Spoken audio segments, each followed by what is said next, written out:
about shared futures. There we go, we're recording now. Shared futures is more of a concept than an organisation. The concept being that we want to create in the city of Aberdeen a safe, welcoming and caring community, particularly for vulnerable peoples. And we've done a number of these presentations that have created interest and been over a variety of subjects in the past couple of years. Our aims for today are pretty interesting and quite clear. We want to raise awareness of the children and young people in the situations identified in the National Transfer Scheme about unaccompanied asylum-seeking children and the potential of some coming to the city. So we want to learn from others as well who have experience of supporting the resettlement of young people. And we want to identify some practical steps that we can take in the city and see what support we need to create to make that a meaningful experience for the young people who will arrive in the city. And there's two or three things that in a practical way I want to say. Just the question being, how do we overall, how do we create sanctuary for people that need it? And then if you have questions, if you have comments, if you have contributions to make other than the speakers, please use the chat facility. We found this a very helpful tool in Zoom meetings to use the chat facility. And Molly will hoover up the chat content and process it and distill it. And we'll have a break for a question and answer session after a few of our speakers. And then we can explore some of the issues that you have raised this evening. The National Transfer Scheme runs to about 31 pages of Home Office advice, and we're delighted to welcome today Miriam Kelly, who's the Policy Manager for COSLA, and she'll explain a bit about the National Transfer Scheme with its policy context. And we want to welcome Miriam, who's currently in Edinburgh. And if this system is working well, then we should all be muted, and the welcome is warm to everybody. And we want to make this as interesting and as informative an event as we possibly can. So if I can welcome Miriam and hand over to her for a bit about just the background to the whole issue of unaccompanied asylum-seeking children and how we can welcome them lovingly and caringly to the city of Aberdeen. Does that all make sense? Good, thank you. Thanks, Hector. So I'm Miriam. I'm a policy manager in the Migration, Population and Diversity team within COSLA, which is the Convention of Scottish Local Authorities. And we represent all 32 local authorities across Scotland. Our team, as well as leading on unaccompanied asylum-seeking children, is also the team that deals with the resettlement programmes. So previously the Syrian resettlement programme and vulnerable peoples, and also currently, obviously, the Afghan issues that are happening. So for context, there's roughly about 4,500 to 5,000 unaccompanied asylum-seeking children across the UK. Within Scotland, there's only about 200 of those. So those are young people who've spontaneously arrived within Scottish local authorities. The vast majority of those are currently supported by Glasgow, with the second largest population of UASC within Edinburgh, and they're mostly focused on the Central Belt. But there have always been presentations in other areas. Sometimes these are young people who have been trafficked. So sometimes they pop up in different places. When an unaccompanied young person presents, then they become the responsibility of the local authority under the children's legislation. So they become a looked after and accommodated child, and all kind of the duties and supports that they're entitled to because of that, including the through care and aftercare when they turn 18. So what happened and this was back in 2015-16, it was actually then that I think we start to see the particular rise within in the UK of the small boats bringing young people across, and this created a particular situation for Kent, who have a huge number of unaccompanied asylum-seeking children. So they support at the peak times during this, and this was kind of what triggered some of this, was they were supporting about I think they got up to something like 600 unaccompanied young people, and then you've got care leavers on top of that. So the pressure on the children's services within a few local authorities, which are the port authorities, was absolutely huge. So at that point, amendments were put through the what became the Immigration Act for 2016 to create the National Transfer Scheme. And what that did was allow for local authorities to transfer that legal responsibility between each other, because previously the Children's Act didn't allow that. The young person remained the legal responsibility of whichever local authority had initially accommodated them. And obviously you can sort of appreciate that one local authority simply can't support that many young people. There aren't enough placements, there aren't enough staff. So what might result is that Kent was sort of doing lots and lots and lots of out of area placements, and the young people weren't getting kind of good support from social work, etc. So it wasn't in their best interest. So that scheme was came live, I think, during 2017, perhaps, but they didn't extend the regulations to enable Scotland to participate until February of 2018. During that, we've participated on a small number on an ad hoc basis, and Scottish local authorities also provided quite a few placements to young people who were transferred under what was known as the DUB scheme, so young people directly from generally France, Italy or Greece. What has happened sort of since then is that there were problems with the scheme. You know, it's in the voluntary nature of it, which we support, but it was on a very ad hoc and unplanned basis, which meant that the transfers kind of weren't happening at the rate that was needed. So over the last actually couple of years, there's been work at refreshing the scheme, and what was agreed and started during the summer of this year was that it should operate on a rota basis. So that is that each region within England, so there are 9 regions, and then nation of the other devolved nations would be asked to participate within the scheme on a weighted basis. This was done on best estimates at the time of there being roughly 650 young people that would be eligible for referral into the schemes. So a local authority can refer young people in if they have a high threshold of unaccompanied asylum-seeking children compared to their local child population. So it's 0.07%. Don't ask me exactly why they came up with that number. Nobody really has a reasonable explanation, but it's what we've got and what we're stuck with.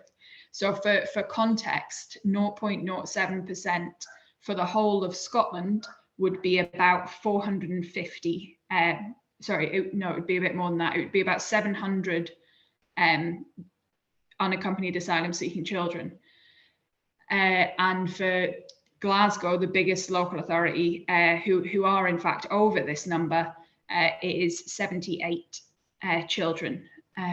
So it's quite to ask Scotland to move from 200 up to 700 would be that'd be such a huge ask and demand on resources that it's just not, that's not what's being asked of places. So the Home Office then looked at how you might weight the ask to different areas to take into account the other pressures on the system. So particularly the fact that the adult and family asylum population is also not sort of equally dispersed, and that creates different pressures on education services and health, and subsequently when people move through the asylum process on housing, etc. The child population, local looked after population and your UASC population and care leavers. And so for Scotland, what that came out as is from the estimate of there being 650 young people eligible per year, that would mean 45 young people to come to Scotland on that basis. And at the leaders meeting of all 32 council leaders in August of this year, they agreed to participate in the transfer scheme on that basis. And that doesn't mean that we are going to be asked to find 45 placements in a week. The way it's done is that actually your quota is divvied up into 4. So it'd be, you know, like you'd be asked to find 10 or 11, 11 or 12 places within Scotland each time you're sort of on the rota, and it cycles through. So, you know, it would be east of England, then London, then whoever, then whoever, then whoever, you know, and it works through so that local authorities have time to do that. And within Scotland, we're looking at offering the placements on a similar weighted basis to reflect kind of the local pressures to support these young people. But local authorities are sort of considering whether or not they offer more than they're asked for places, particularly if they're only being asked for one place, to ensure that there's that level of like peer support for the young people to make sure they don't feel isolated, and to actually help build the expertise within the council and communities for providing support. So we're starting that now and sort of moving into that process. This is obviously very challenging for some local authorities. Some are very experienced at this, some are less so. But one of the things that I've been supporting them with is understanding what, you know, these are children, these are young people first, and actually these kids are generally really resilient. This is, you know, they've made it across at least one continent by themselves.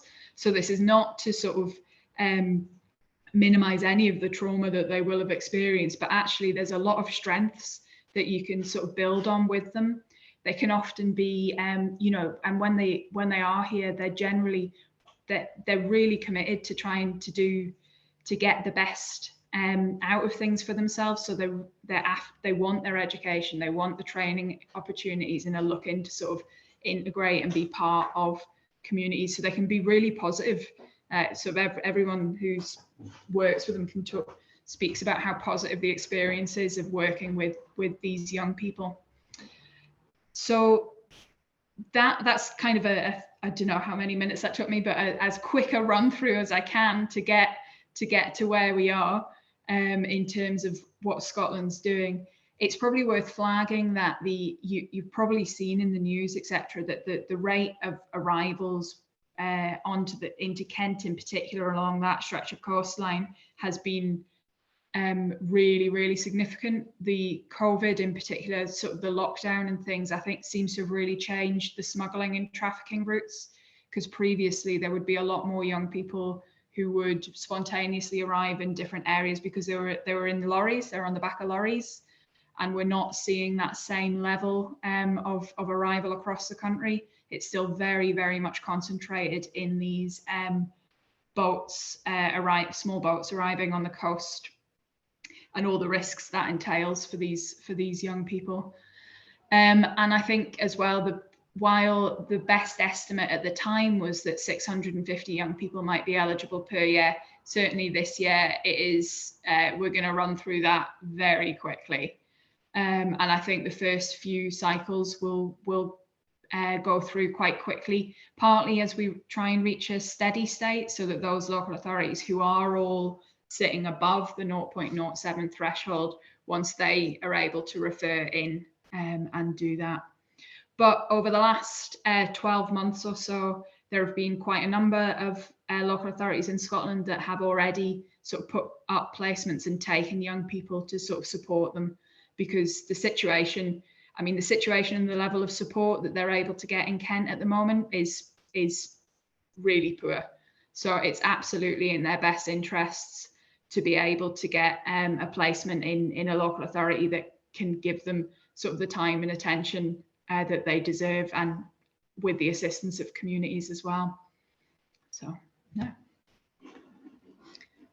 I will. Okay, well, thank you very much, Miriam. I'm sure you've generated lots of questions. It was a very interesting and informative presentation, so we're very, very grateful to you.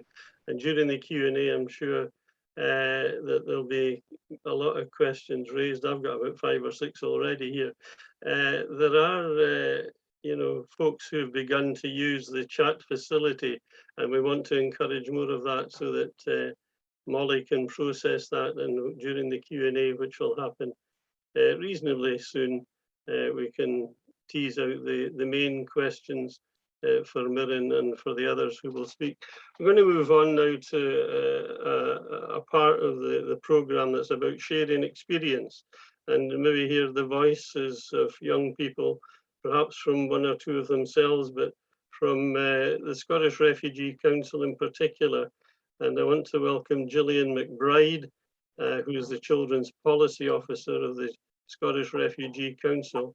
And then she'll hand over to Stephen Smith, and then we'll hear from Raisa about the background to Scottish guardianship and the key rights and entitlements of young people and the sharing of lived experience. And looking forward to this very much. So Gillian, if you're ready, we're ready to listen.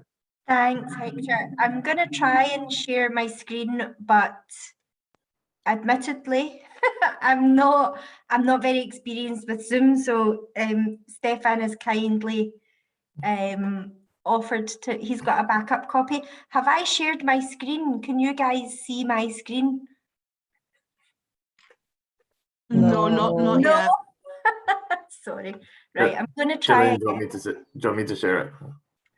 Yes, please. It's just that I'll have to ask you when I'm ready to click the next one, but thank you. Just say next and I'll go. Maybe you can devise some kind of signal, like a sly wink or something. Oh, that's the wrong. Sorry, that's the wrong one. Oh. But it doesn't matter. It doesn't matter actually. A lot of the content is very similar. So my name is Gillian McBride, and I'm the Children's Policy Officer at Scottish Refugee Council. The majority of my work is focused on unaccompanied and asylum-seeking children and young people, and the work of the Scottish Guardianship Service, where I was a guardian and later an assistant manager. So I'm one of the people that Mirren referred to as having had a lot of privilege and joy from working with this group of children. So I was billed as going to talk or provide an overview of rights and entitlements. I'm not actually going to do that because, as Mirren said, these children are children first and foremost. And apart from a few exceptions like access to full-time advanced study, the care experience bursary, and the right to vote, their rights are broadly the same as British citizen children and young people. However, they do have distinctive needs, and my hope is that by running you through a lot of the work that the Guardianship Service does and the reasons for the approach that it takes, that will give you a good flavour of both what their needs are and how their needs are slightly distinctive, but also what the service does. So I think I'm ready for the next slide, Stefan. Thanks. Okay, so what is a guardian anyway? This is a definition that was devised when the Scottish Guardianship Service was a pilot project. It was devised in response to research by Hopkins and Hill that demonstrated that young people were confused, frightened, and lonely to the extent that that meant that it rendered them unable to meaningfully participate in the complex maze of immigration, welfare, and legal systems that they have to go, that essentially they're required to go through as separated asylum seeking children. And related to that, there's a process called the National Referral Mechanism, which is the UK government's process for identifying trafficked children.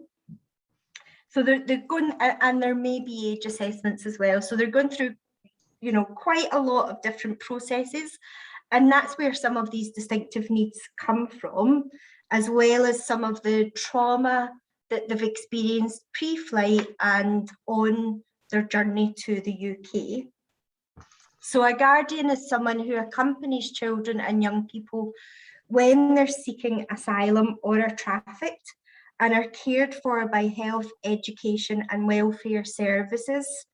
A guardian will help the child or young person to be actively involved in decisions that affect their life and to get the help they need when they need it. A guardian is on the child's side, can explain what's happening to them, will listen to their views and experiences and speak up for them when needed. A guardian will also help a child to plan their future, whether in the UK or elsewhere.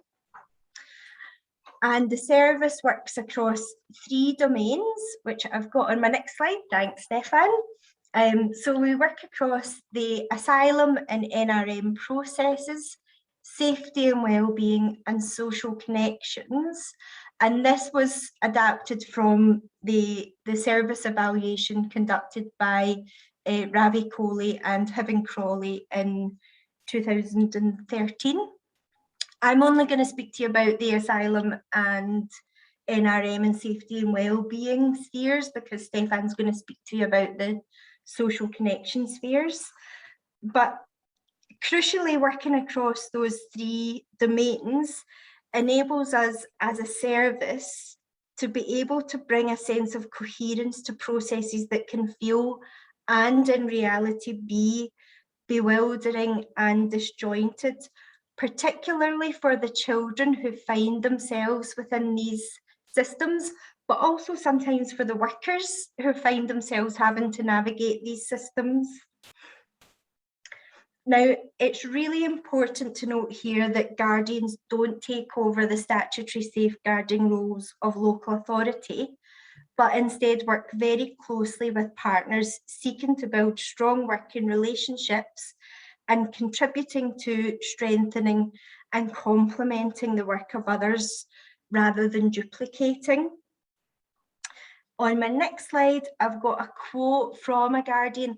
This is from our forthcoming refreshed practice framework.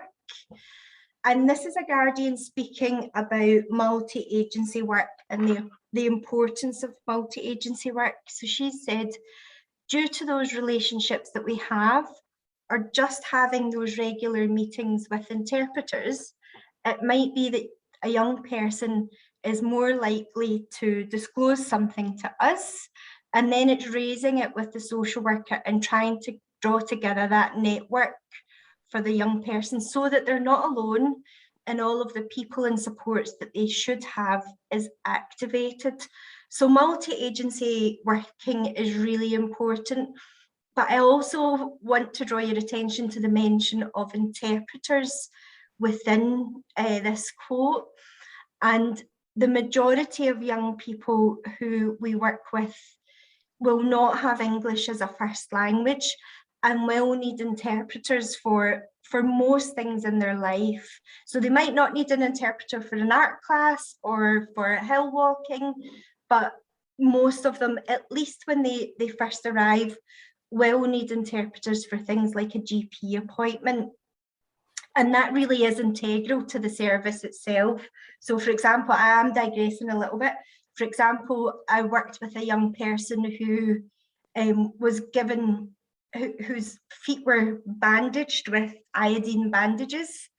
And there was no interpreter present when that happened. And that wasn't explained to him. And he just thought they were normal bandages and found them quite annoying and took them off, and was working on like quite unclean carpets with sore feet. And he was lucky not to lose the bottom part of his legs. So it is really important that young people have access to interpreters if that's needed. So to go back to to go back to guardianship. So from the outset, our approach has been explicitly relationship based. We place a very high priority on developing high quality trusting relationships with young people. And when young people are asked, that's the thing that they value most. So the Scottish Government commissioned research from Rigby et al. That was published last year. In fact, there's a quote from that in my next slide. And young people said that the thing that they valued most was the time and space to get to know people and to be able to build trust.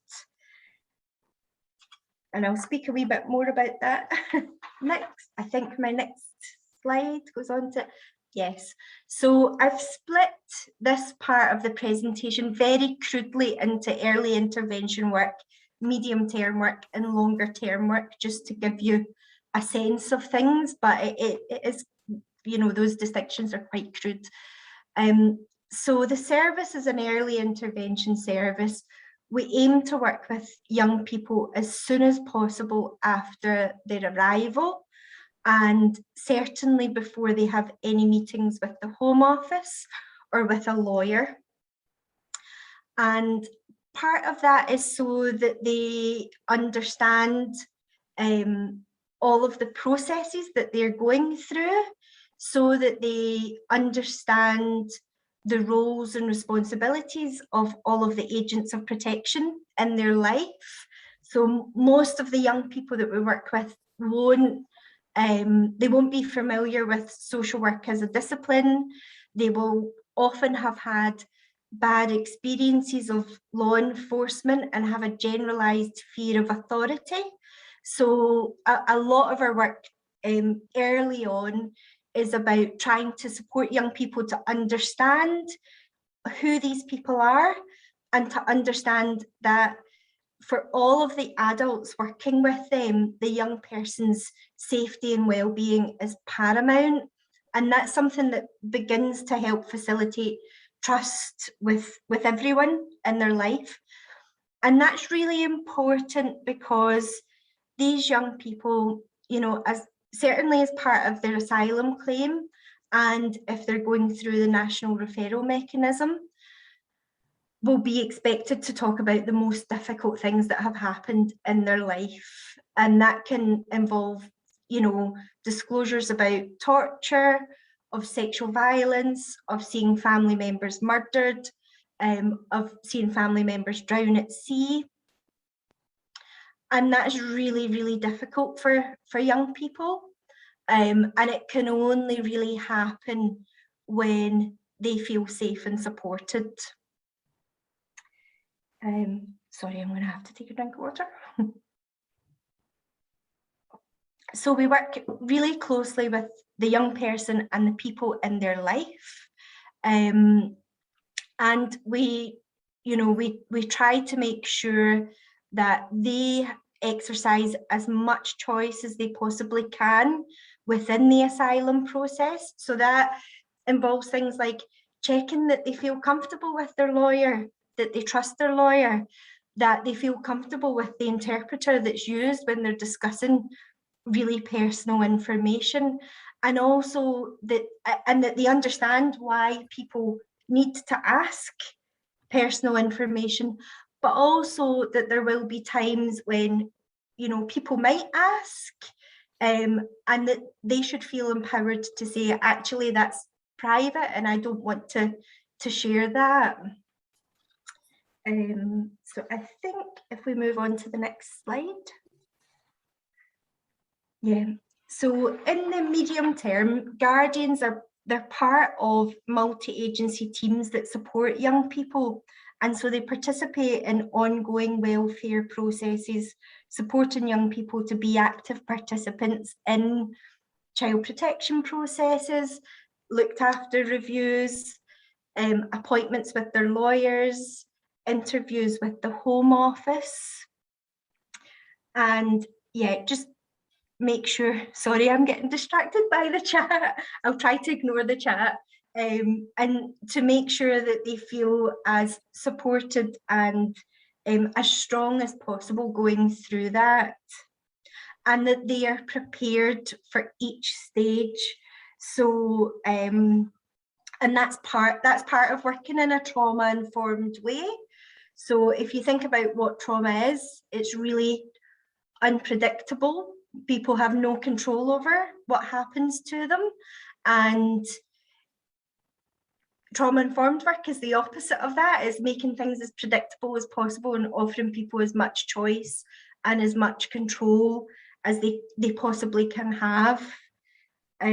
So in the financial year April 2020 to April 2021, Guardians undertook 1,149 workshops. That's one-to-one workshops with young people to help them understand all of these different processes that they're going through. And the reason that those workshops are one-to-one is so that they can be bespoke, because we work with young people from a range of different backgrounds, different linguistic backgrounds, different educational backgrounds. And when you use bespoke language, it just works much, much better. In addition, Guardians attended 1,552 legal appointments in that same year, and they will debrief with young people after those legal appointments to help minimise the risk of re-traumatisation that is posed by the process, but also to make sure that young people have understood what has been discussed and that any instructions they give to their legal representative are informed instructions. And that can also lead to young people making disclosures to their guardian. At times they've made disclosures to their guardian that they've not felt comfortable making to anyone else. And that can be something that enhances responses across all of the spheres. So it might be that there's information that emerges in the course of a legal appointment that is very relevant to the health of the young person, and so it might be really appropriate for their social worker and possibly their GP to be told about that too.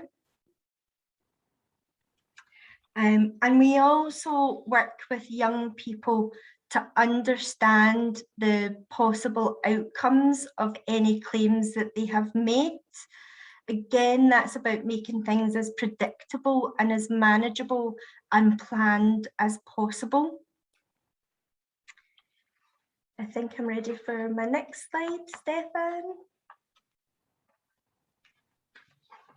Yeah, so in the longer term, so I guess there can be sort of different periods over the course of the work with a young person where the work is really intensive, and then there might be a bit less contact for a while, and then it might get more intense again prior to a substantive interview, or if a young person's been refused asylum, for example.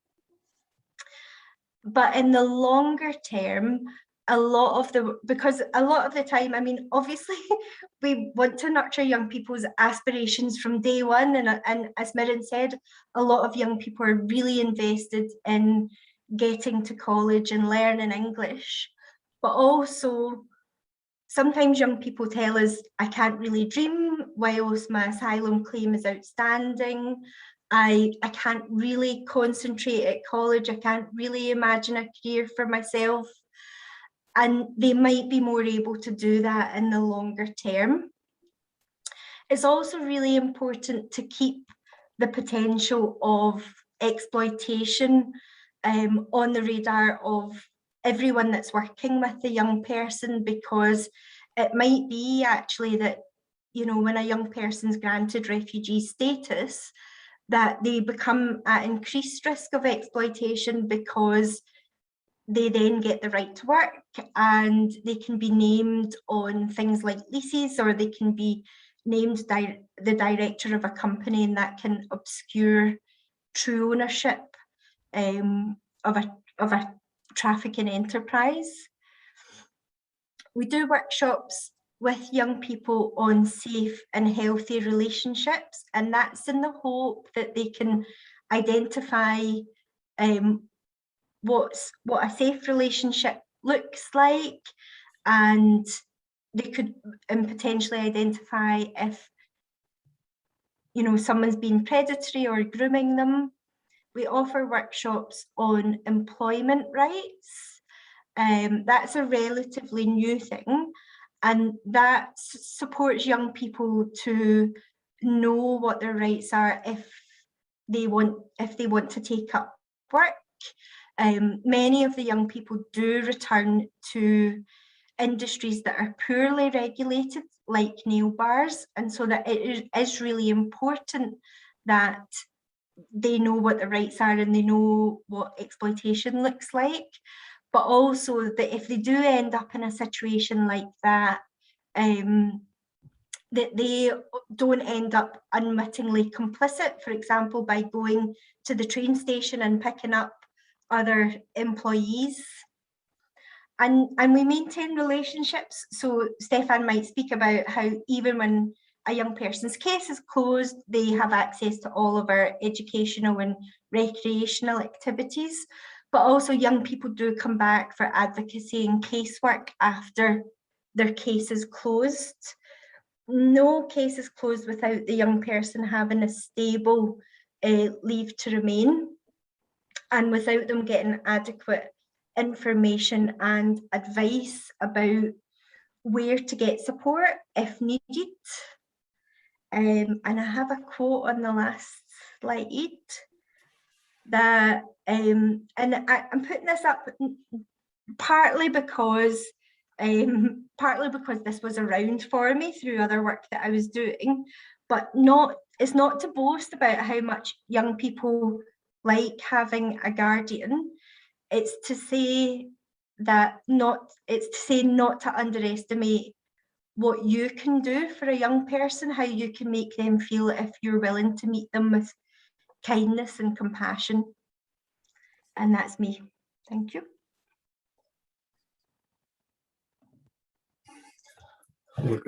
Yeah, thanks, Gillian. So I was just gonna add a few more things about guardianship, which kind of a lot of it sort of echoing what Gillian said, but explaining a bit about a few of the kind of like extra things that happen within guardianship as well.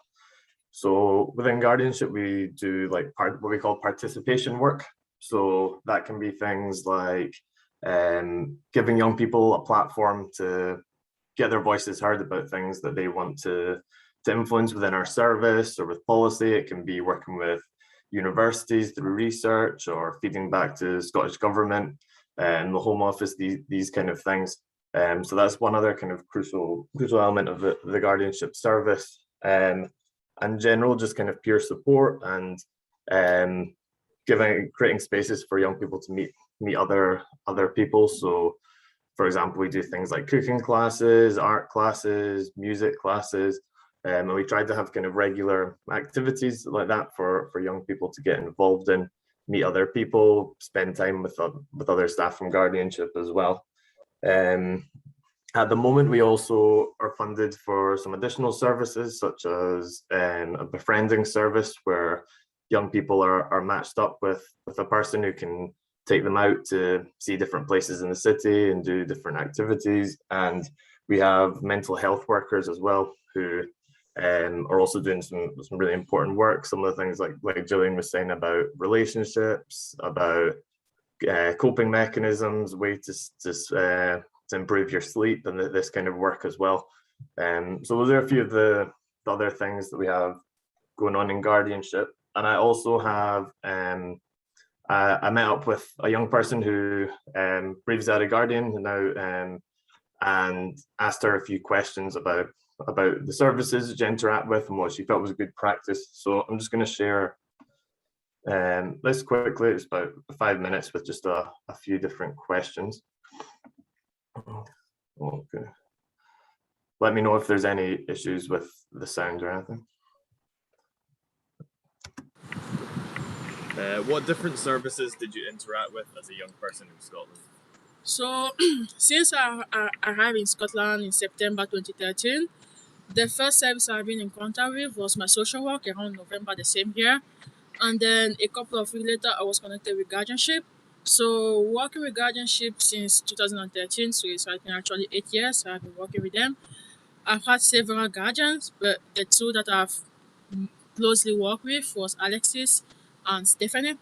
So the guardianship was really a good, like really a good support for me. They assisted me through like every step of my life here in the UK. So they were with me when I was having different appointments with the lawyer, with the home office, and even during my court section. And also they also helped me throughout my education.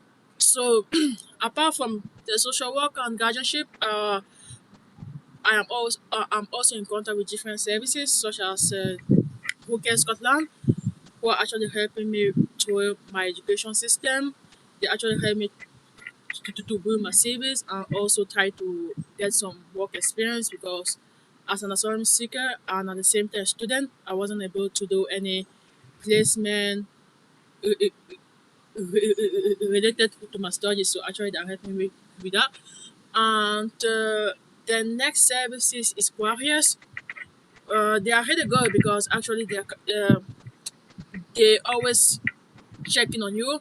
They call you every day to find out how you are doing, if you are okay, or if you need anything. Which is like for me, it's fantastic because when you come here as an asylum seeker, you're alone. You don't have anyone. You don't have parents, and sometimes you don't even have friends at the start.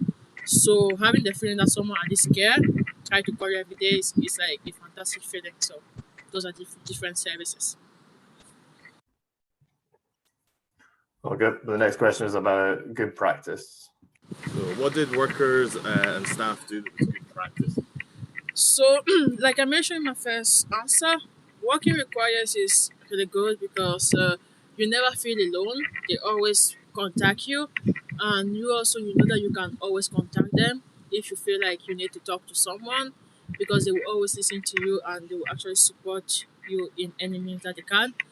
When it comes to hookers, working with hookers has been beneficial for me because with the help, I was able to I was able to get the global talent visa, and that was successful because they gave me some useful information and also um, gave me some link to get some fundings.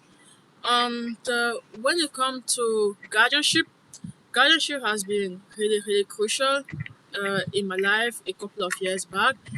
Actually, they went beyond what they normally do by, for example, finding me a lawyer in less than 48 hours. That actually helped me to get out of the situation where I was into. And about things that can be done better and better ways of working. So, although I've been working with those different organizations, I've been in contact with them in different ways and in different frame time. So, for guardianship, for example, if I remember clearly, it was they were introduced by me by my social work. That was when I have. But when it comes to hookers, for example, I found hookers through my university, through the care experience team at the university who actually connected me with hookers around like 3 years ago. And with Warriors, I've been working with Warriors in less than 2 years. So, so for me, I think if I had like that support from hookers and from Warriors way back when I started, it would have been like really beneficial. So as a suggestion, I would just propose that if each of those organizations can work together, so if a young people like if a young person join, for example, guardianship, he know that in advance that he can access the different services that hookers or warriors or other organization offers. So yeah. And last thing, which I think maybe the most important question is what things are important to remember when you're working with young people. So, what's important for organizations to think about and remember when working with young people who have come to Scotland? So the first thing I probably have to say is to all different organizations is that they have to understand that every young person coming to Scotland, especially to claim asylum, has experienced some traumatizing situation in the past. So so with those organizations, all I can say is just like they have to be patient. You have to be patient in order to build that trust relationship so that the young person will be able to trust them in order to properly open up and then properly say what happened in the past and why the young person actually came in the UK to claim asylum. And also, if it's not your lawyer or probably the organization that's actually helped you through your asylum process, it will be better to avoid asking to the young person to tell out his or her story every time all over again, because because some people can can actually, like, by telling those experiences over and over again, can actually put them back in the depression phase where they went before. And finally, I've experienced as a traumatized situation with one services related to the home office. They were not nice at all. They told me some hurtful things, which until today, when I think about it, I still like feel sad and everything. So, so for those organizations, patient for just be patient with us, and non-judgmental. Thank you.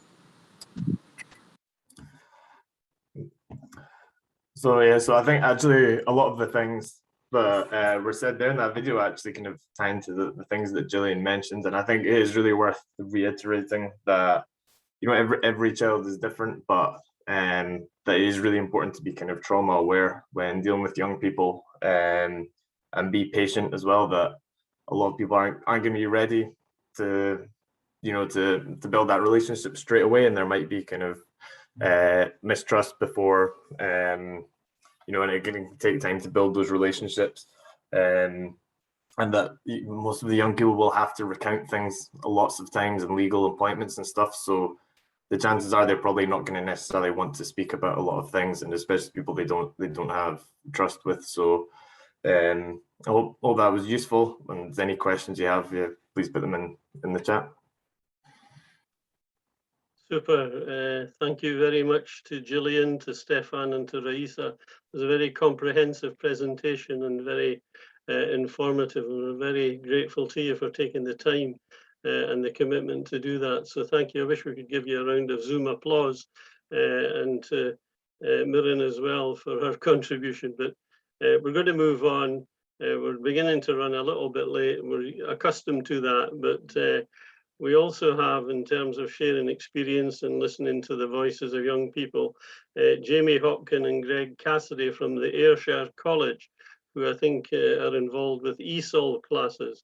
So we're going to hear a little bit about the experiences from Ayrshire College.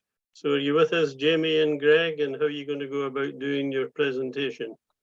Thanks, Hector. Well, I've got the slides, so I'm just going to share my screen, and Greg can shout next to me when we move on, so we can move on. Thank you, Jamie.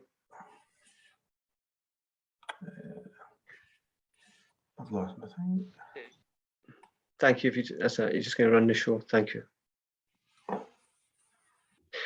Hello, everyone. Thank you very much for the invite along this afternoon. We're delighted to be here. We are representing Ayrshire College, and I want to give you some sort of context in terms of how we operate ESOL down here and how that then impacts on the experience for young people, particularly unaccompanied minors who we've had recent experience with. So, Jamie, if you could hit the next slide.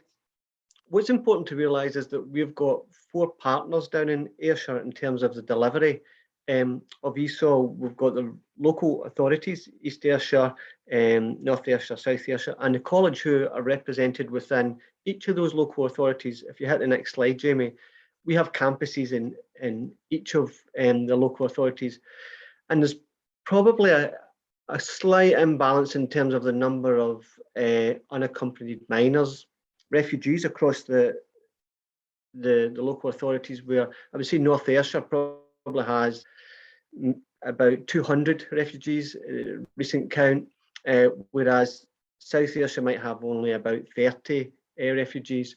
So what we have seen is an increase in the number of unaccompanied minors, and we'll come to that in particular in a couple of slides away. Next slide, Jamie, please. So what I wanted to stress today is we kind of took a step back and we were planning how to support learners and unaccompanied minors separately several years ago. And what we've started to do over the years is now prioritise collectively and actually create a mission statement that said a shared vision of how we want to interact and how we want to make the best use of the resources that we have to meet the need of these young people and any other learners. So I wanted to show that there has been a journey of greater collaboration, and I think that's what's coming through from the other presentation as well.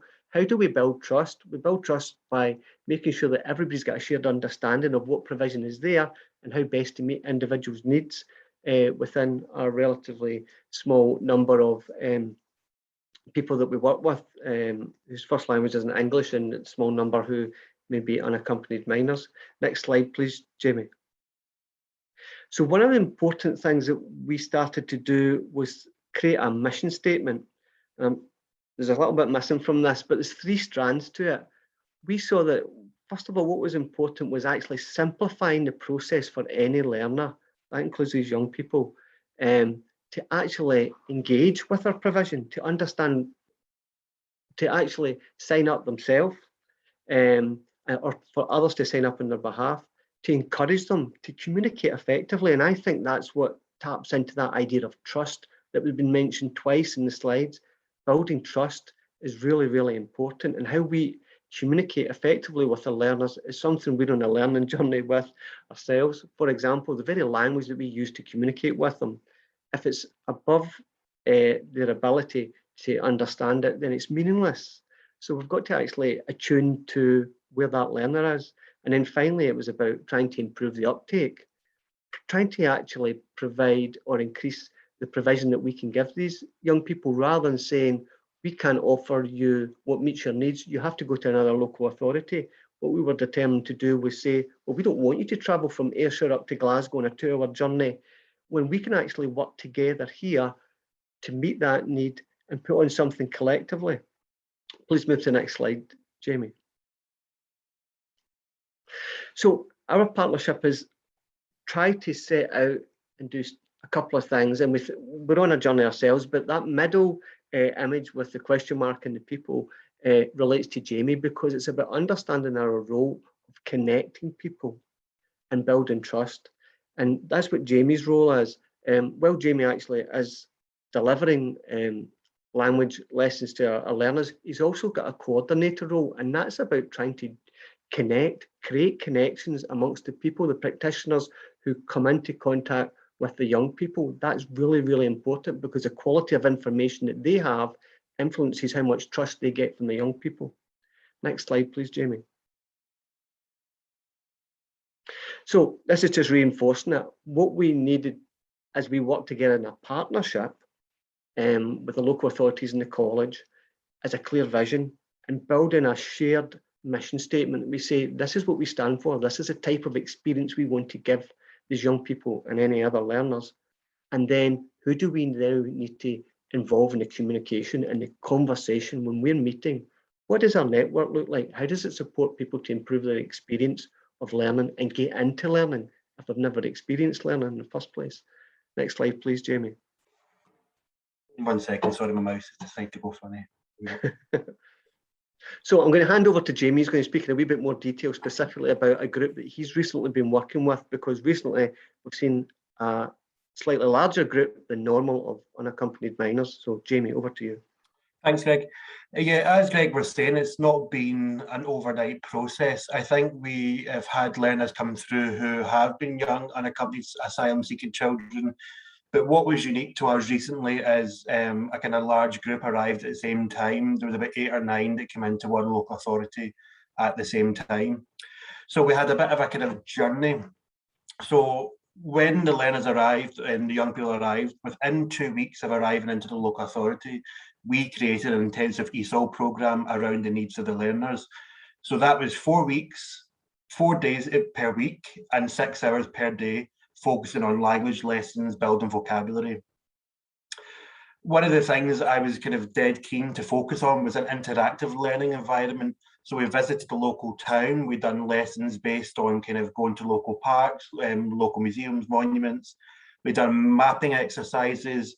We visited bus and train stations to build on vocabulary. So learners on their way to the college could take pictures of things they've seen on their journey. We could then kind of explain what they are, where we would see them in different situations, and how we could use it. Also, kind of within my role was being a key point of contact for communication between the local authorities and the college. So it allowed swift arrangement of kind of provision for the students, and we could give them clear and accurate, up-to-date information. And the bottom one really has come out of the partnership and come out of our work we've been doing, but was forward planning. So partners have came together to arrange the most appropriate provision after the intensive course. So during the 4 weeks, we kind of thought, what needs to happen next? Where are they best placed? Is it another college course, or is it maybe going and doing some community learning? So we're now getting to the end of a second kind of intensive course, but not as fully as intensive as the first kind of set. It was part-time, so 2 days per week over 8 weeks, which allowed them then to move slightly up to the next level of learning. So I've got some statements, kind of learner impacts from our recent cohort of students. So they kind of feel more confident in day-to-day conversations after coming out of their intensive course. The kind of biggest thing for me is I've made friends and they're felt supported by myself, they're felt supported by Greg and our ESOL team, and I think they've kind of found it quite a welcoming environment. They've enjoyed the college setting because sometimes it's their first experience of face-to-face education. And also the kind of biggest importance is that staff in the local authority have really seen a difference in these young people. Some of the kind of things we've been doing in order to kind of clear communication is that we've created the ESOL Ayrshire website, and I'll send the slides hopefully to Gun and she can forward them out. If you click on the link, it can show you what up-to-date information about what classes are happening in what local authority. It can see what's happening at Ayrshire College, and there's also kind of some videos that learners can go in and see. And the biggest thing recently, what we've done is include links to resources. So there's learner resources. Learners can go in there and get access to all kind of the different types of information, videos, websites that they can kind of pick up on. Also, what we've done as part of that is create the community progression booklet. Now, this was kind of aimed at partners and local authorities. So local authorities were in touch with other partners like DWP, Job Centre, Skills Development Scotland. So this was really kind of developed to show how we can progress learners from community learning onto college, what college courses they can access. And I think one of the things we're going to add to it is kind of the entitlement of young unaccompanied minors. So showing that they can access part-time fee waivers, showing that it's not a burden or a pressure to kind of fund the course. And that's really kind of where we wanted to go with that booklet, more of a kind of guidance to help partners. Just on a note of that, they were normally first point of contact for learners. So really we wanted to get the information accurate at kind of first point of contact. Another thing we developed was an internal sway for kind of cross-curriculum managers. So this also kind of showed what was common practice around ESOL teaching, common levels, so comparing IL scores to SQA equivalents to European ones. It also kind of showed what was based on an initial level test. So this was all to kind of safeguard success. So instead of learners accessing courses and kind of drifting away from them, we were setting the learners up in order to kind of access relevant levels. Out of our 4-week intensive we had in June, we've got one learner who's now moved on to an evening course in National 5 Maths, and his ability is, after that intensive, is kind of jumped and he's come on leaps and bounds. And now the kind of idea was to build relationship with other curriculum areas to help them move out of purely ESOL-based provision. And finally, sorry, I'll very quickly hand back to Greg. Thanks, Jamie. If you could just move on to the final slide.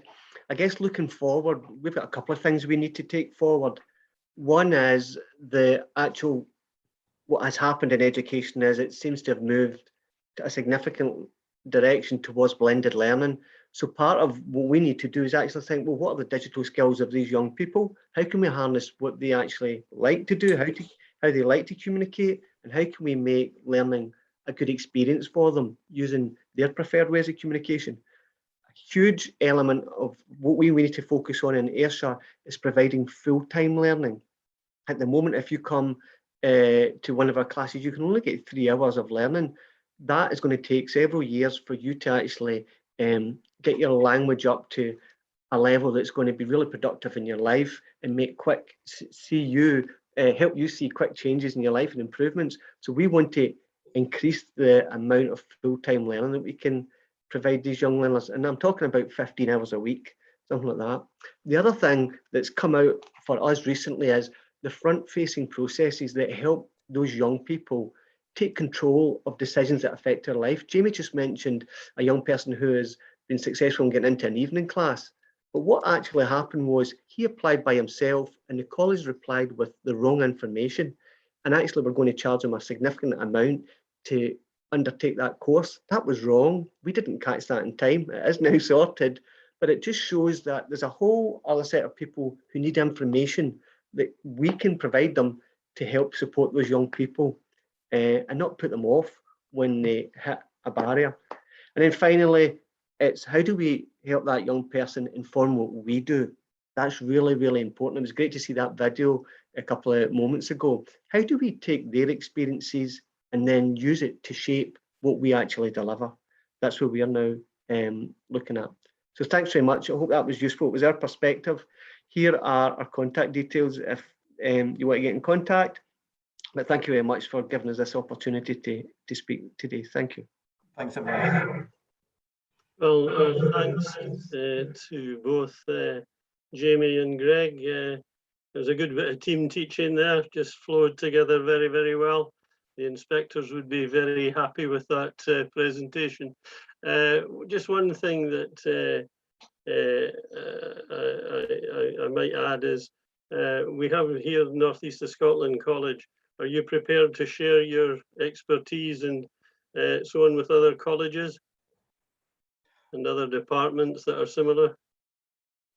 Was that a question to us? Sorry, yeah. Yeah, so just a quick Of question. course, yes, anyone. Thank you. I can share my email address, you can share Greg's, we'll pick up the email at any time and then we're more than happy to share because we're on the same journey, so Super. Of course. Thank you very much indeed. We are now coming, I don't know if Molly's been able, we're coming to a Q&A session, which I think will have to be a bit briefer than we had originally planned due to timing. Have you been able to distill any questions? One or two times I've seen people asking how we define what a child is or an unaccompanied child, a definition usually in terms of age. And any other questions, Molly, that maybe just a couple of questions that you've teased out of the chat. I'm really impressed with the chat. I noticed 55 comments on the chat. Well done, everybody, for using the chat. Molly? So yeah, I mean, there've been lots of questions and gratefully quite a lot of answers as well. So maybe I'll just go over some of the key ones quickly. Are all unaccompanied children appointed a guardian? In theory, apparently they should be referred to the guardianship service via their local authority. And the age range is under 18. They're defined as a child until they're under 18. 15 to 17-year-olds are the majority of them. These are some of the main questions that came in, but I've now noticed there's other questions that haven't been answered in the chat yet. So one question from Belle is, are there any restrictions to accessing funded further education for unaccompanied children? If someone moves from another country, they have to be in the UK for 3 years before they can are judged as a home student and access free education. Do unaccompanied young people have a way around this, or will they also have to wait? Molly, would you like me to share what I have on that? Yeah. Please So, do, Lauren. while they're going through the actual asylum process, in particular, if they don't have a decision by the point they turn 18, it can be quite a challenge there, because there are restrictions on sort of education, training and work for people during the asylum process. There are opportunity, and they would be subject to international fees, arguably. That there are opportunities to have discussions with further education and universities on some of that, and pull on their corporate parenting duties, as their former looked after children. So there's corporate parenting duties there, but it isn't as straightforward. I actually seem to think that the 3-year rule, once they've got status, doesn't necessarily have to apply in Scotland, but I could be wrong on that. I seem to remember this coming up, and that there are options there. So it's not completely straightforward, but there are sort of potential routes to get access to education for that. Okay, thank you very much indeed. Have we got time for one more? And then we're going to have a comfort break for just a couple of minutes. Well, what I'll say is that the majority of questions, all the questions that we've had now, have been answered in the chat, and I've recorded those questions and answers. Okay, so possibly those could be shared after the fact with the video, along with the video. Thank you very much, Molly. Molly's not feeling so great, but we hope she'll recover. A little bit full of the cold today, but but I've enjoyed the event so far. Can I ask a quick question about siblings? How common is it for siblings to appear unaccompanied? No, not very is the short answer, but it does happen. You're more likely to have a sibling arrive later, like subsequently. So one young person might arrive, then maybe months or years later, another young person arrives and seeks to be, in that case, you would always try and seek a placement within whatever local authority the elder sibling is. And sometimes the older sibling might be in a position to support their younger brother normally. I guess that's something that might be of interest. I mean, the vast majority of unaccompanied young people are boys. It's about 90% are boys. So that's the case. It is normally brothers. Your cousins as well happen, but you don't. It's not super common for siblings to arrive together, but it does. It does sometimes. Okay, thank you very much, Mirren. I think we're going to have to move on. So if we'll take a couple of minutes break, just to give you time to put the kettle on.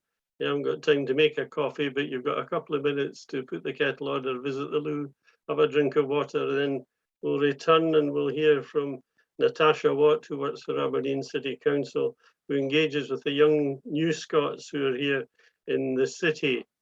Okay, is Natasha around? Are you okay to do a presentation in a minute or two? Yeah, I'm ready. Good, thank you, Natasha.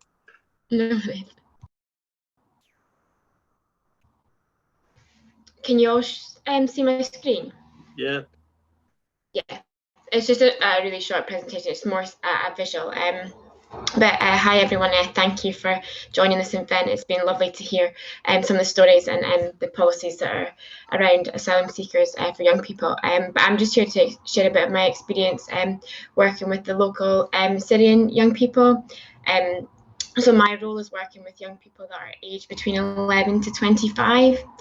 And the project has gone off in different avenues, but there's been 3 areas that have kind of been identified as development. And one is a girls group, which is focusing on building confidence and resilience and helping them gain new experiences and kind of supporting them through cultural differences and barriers. The second area that was identified for the young boys was holiday provisions and being able to give them new experiences and working with them to find new experiences and build skills and just to burn off some energy that they have. And then the third area is more for the older ones who are kind of 16 to 25, and the focus has been around employment and higher education. So just to go through some of the challenges that we've had over the project, I've kind of narrowed it down to three main ones that kind of are barriers that affect most of the young people, or kind of some of the young people that I work with. So the first one is cultural differences, and this is mainly affects the young women. They have a higher expectation at home and to take part in household chores and look after younger siblings. They also have barriers to taking part in activities, so travelling on their own isn't always seen as appropriate, and they often have to be chaperoned by an older sibling or a parent, which causes a bit of issues with getting young people to sessions or activities that are out with school. Another kind of cultural barrier that the young women face actually has only come up in the last couple of months, but it's been about cultural appropriate clothing. And the young girls in school find it really difficult to find clothes that their parents are happy, but also the school approve of as well. Skirts for the young girls being the main thing. In fashion at the moment, it's pencil skirts, but culturally, the young women's families don't really agree with that, so it's difficult to find a kind of balance between that.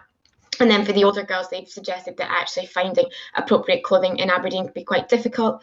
It gets better in the winter when clothes are longer and a bit thicker, but in the summer it's been difficult for them to kind of find the right balance of cultural appropriate, but also in fashion and feeling like they are part of the community. Moving on to education, there has been a real high expectation from parents and young people. It's been a priority for them, like most families that are living in Aberdeen, but particularly for the New Scot families, they view education very highly, and it's taken a bit of work around informal education and youth work and extracurricular activities. We've done sessions with the parents to allow them to have a better understanding of maybe the benefits and what the young people would get out of these activities that we plan and the different experiences, rather than just focusing on education. And then for language, the young people that are aged kind of 11 to 16 tend to pick up the spoken language very, very quickly, and they are immersed in the school community, which is brilliant, but they often find it quite difficult with their literacy levels, and this has caused kind of barriers when they've gone on to higher education or even just exams, because their spoken level is much higher and it causes a bit of divide. So we've been working through supporting the young people to identify different routes to education, especially as they move on to leaving school. I'll just move on to some of the successes that we've had and experiences over the past couple of years, because we've had a really, really great couple of years.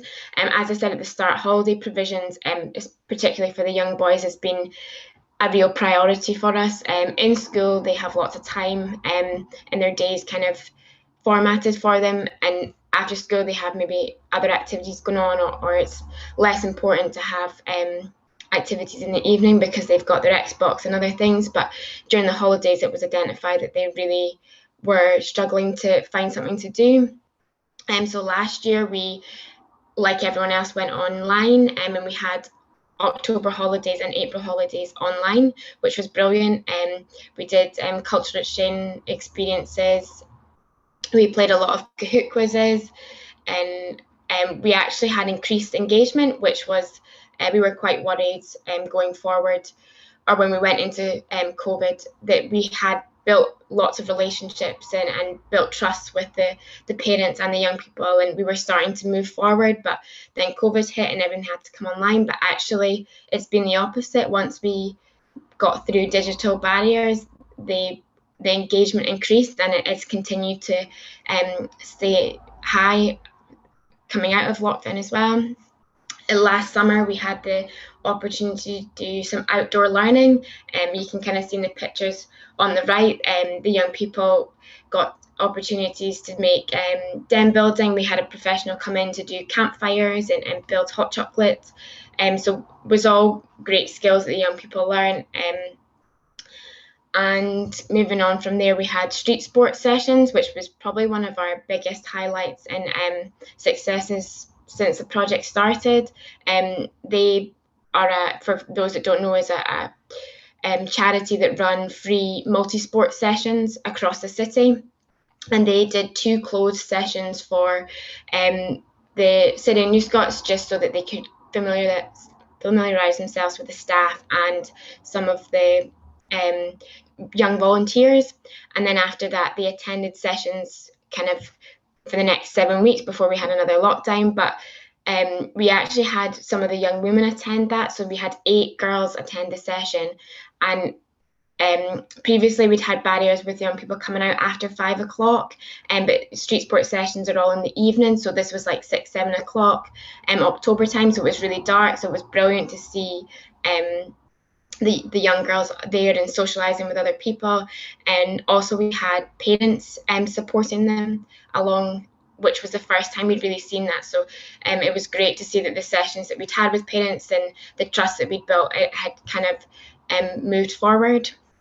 And then just finally, before we go on to the breakout rooms, we've had tickets to go and see the Aberdeen football games, which unfortunately didn't win any games yet, and they still haven't. But we'll hopefully in the next couple of months we'll see a goal. But we did a few sessions where it was just youth work that took the young people, and then we passed the tickets over to the young people so they could take their family or friends. So it was a nice experience for them to be able to show off to their parents their new skills that they've learned of going to the football game and that they'd done it before.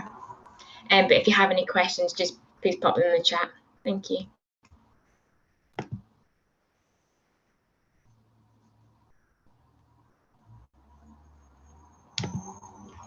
You're on mute, Hector. Thank you so much, Natasha. That was fascinating. Well done.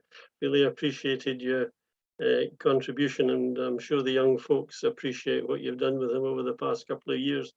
We're going to hear now, in anticipation of unaccompanied asylum-seeking children coming to the city of Aberdeen, by way of preparation, application, how we're preparing, how we're ready, what are the local plans, what are the next steps for us here.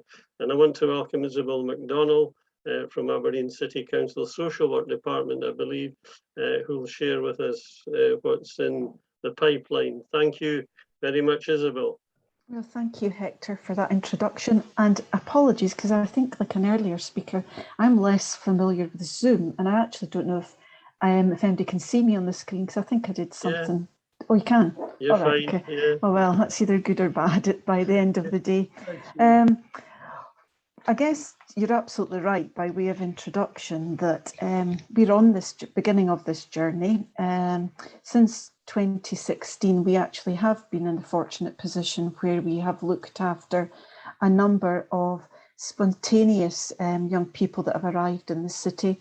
And as you can imagine, when that happens, that there is a flurry of activity, almost responding on a bit of a duty basis that none of us like to do. But I think, Hector, you said at the beginning just about wanting to provide a safe and caring community, and despite whether youngsters arrived unplanned or not, that's what we would be keen to strive and make sure that they felt welcomed and that we responded. So we are in a place where I think, as Mirren just gave a really comprehensive overview to everyone just about where we are as local authorities, and like colleagues that are sort of within this event this afternoon, that we are in a position where we hope that in the near future we can offer some placements to young people who will appear in Aberdeen in a planned way, that we are at the stage of engaging with partners, and those conversations are underway. We've met collectively, and just as other speakers have said today, and I've spoken in much more detail than what I can do in the short time, that it is very evident that we definitely need a collaboration between everyone. There's a lot of knowledge, I have linked personally myself with some of the other authorities where they have been more accustomed to young people arriving, and built up some knowledge around what does work, what doesn't work, some pitfalls. So kind of that's the stage that we are at in terms of just to plan accommodation. And as Mirren had said at the very outset, the young people who arrive will be regarded as looked after young people, so they will be supported accordingly with the duties and responsibilities that we have as a social work service, and they will be supported by dedicated staff. I think just as Natasha was outlining, that we have had, there's been a lot of work done there with Syrian refugee families and with colleagues, that we see them as the go-to people. They're part of our multi-agency group in terms of how we prepare, how we plan for the coming months to welcome young people.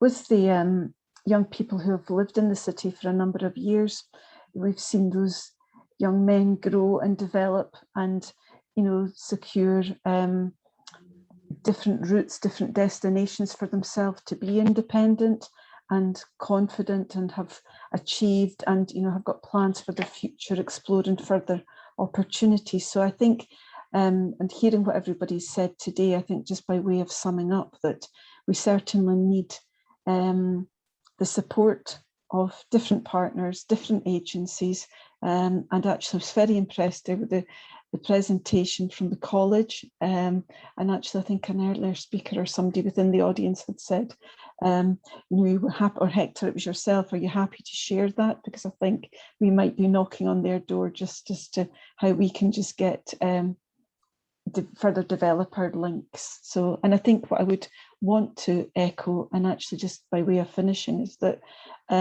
right across the city we have seen offers of support, people, the willingness from different quarters just to ensure that young people get off to the best start, and that's really positive and really reassuring. So that was a quick whistle-stop tour, and again, just like previous speakers, if anybody has any questions, please, you know, put them in the chat and I'll do my best to answer or share. So thank you. Well, thank you very much, Isabel. That was really interesting and good to meet you, even although it's through Zoom, and certainly wish you well and the department well as we look to the future. We need an executive decision about the future of our immediate Zoom meeting. We've kind of completed the programme, or the presentations, the contributions. We had hoped to do breakout rooms with 2 or 3 questions, but if we can do a shortened version of that, I think that would be welcome. Is that okay, Dave? I don't want the pressure of that, but yeah, will we say 15 minutes? Is that too long? Maybe 10. Maybe 10 minutes in the room, Yeah. and then because we'll come And back then, here afterwards. and do we have a slide with the questions that? Yeah, I'll post in the chat now. Just Okay, so if you get questions and link to the Jamboard. There'll be a facilitator in each room, and I forgot what I was going to say now. But we're going to there'll be a closing thing. It'll close automatically in 10 minutes, and Yeah. I'll end the recording now as well. Do you want to say a quick thank you, Hector? Just Yes, for I anyone. could. It's been absolutely fascinating and wonderful to hear the different speakers and different contributors. I'll not name you because I hope I've thanked you as we've gone through the programme. I wouldn't name you, but I'm very, very grateful to you and to everybody who's turned up. This is one of our biggest events.